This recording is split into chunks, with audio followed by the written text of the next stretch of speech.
महाराष्ट्र नवनिर्माण सेना की ओर से एक पत्र परिषद ली गई। पत्र परिषद में जानकारी देते हुए मनसे जिला उपाध्यक्ष राजू कुकड़े ने मांग पूरी ना होने पर तीव्र आंदोलन का इशारा दिया।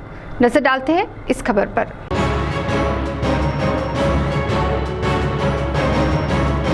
एंटी करप्शन ब्यूरो विभाग के जाल में फंसे राज्य उत्पादन शुल्क विभाग के चंद्रपुर अधीक्षक संजय पाटिल इनके साथ अन्य अधिकारियों ने 200 से अधिक गैर कानूनी मद्य परवाने देने से और प्रतिमाह करोड़ों रुपयों के मद्य विक्रेताओं की ओर से वसूली करने से इस मामले की एसआईटी जांच कर सभी पर अपराध दर्ज किए जाएं। इस मांग को लेकर महाराष्ट्र नवनिर्माण सेना की ओर से एक पत्र परिषद ली गई। आयोजित पत्र परिषद में महाराष्ट्र नवनिर्माण सेना के जिला उपाध्यक्ष राजू कुकड़े ने इस संदर्भ में विस्तार पूर्वक जानकारी देते हुए मांग पूरी न होने पर आंदोलन का इशारा दिया। आज महाराष्ट्र नवनिर्माण सेनेतर्फे पत्रकार परिषद घेऊन राज्य उत्पादन शुल्क विभागाचे संजय पाटील यांची एसआयटी चौकशी करण्यात यावी। त्यांनी जवळपास 350च्या वरत जे परवाने दिलेले आहे मद्य परवाने त्या माध्यमातून कोट्यवधी रुपये कमावलेले आहे।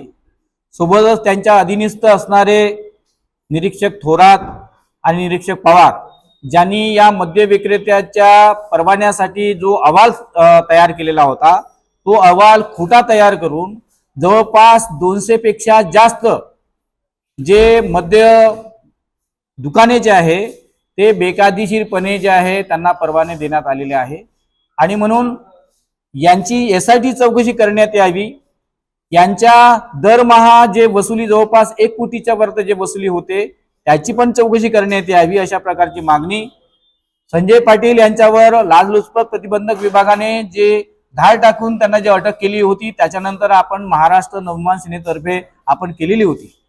या संदर्भामध्ये जिल्ह्याचे पालकमंत्री सुधीरभाऊ मुनगंटीवार आणि आमदार अडवाले सर यांनी सुद्धा मुख्यमंत्र्याकडे एसआयटीची चौकशी मागणी केली होती। त्या संदर्भामध्ये राज्याचे मुख्यमंत्री एकनाथ शिंदे हे गंभीरपणे ते प्रकरण घेत आहे आणि लवकरच एसआयटी चौकशी लागेल अशा प्रकारची बतावणी प्रसार माध्यमामध्ये जे करण्यात आलेली होती। परंतु मागील 2 महिन्यापासून अशी कुठल्याही प्रकारची जे एसआयटी चौकशी लागलेली नाहीये, यांच्यावर कारवाई झालेली नाहीये। आज सुद्धा बेकायदेशीरपणे हप्ता वसुली म्हणजे दरमहा जे वसुली मद्य परवाने धारकाकडून होत आहे आणि प्रशासन एक प्रकारे जे आहे भ्रष्टाचार आहे। म्हणून या संपूर्ण ज्या प्रकरणाची एसआयटी चौकशी करण्यात यावी, बेकायदेशीर परवाने दिले त्याचे मंजुरी रद्द करण्यात यावी, अन्यथा महाराष्ट्र नवनिर्माण सेना मनसे स्टाईल आंदोलन करेल अशा प्रकारचा इशारा आज या पत्रकार परिषदेच्या माध्यमातून आम्ही देतो। सीटीवी के लिए प्रतिनिधि वैभव यारकर की रिपोर्ट।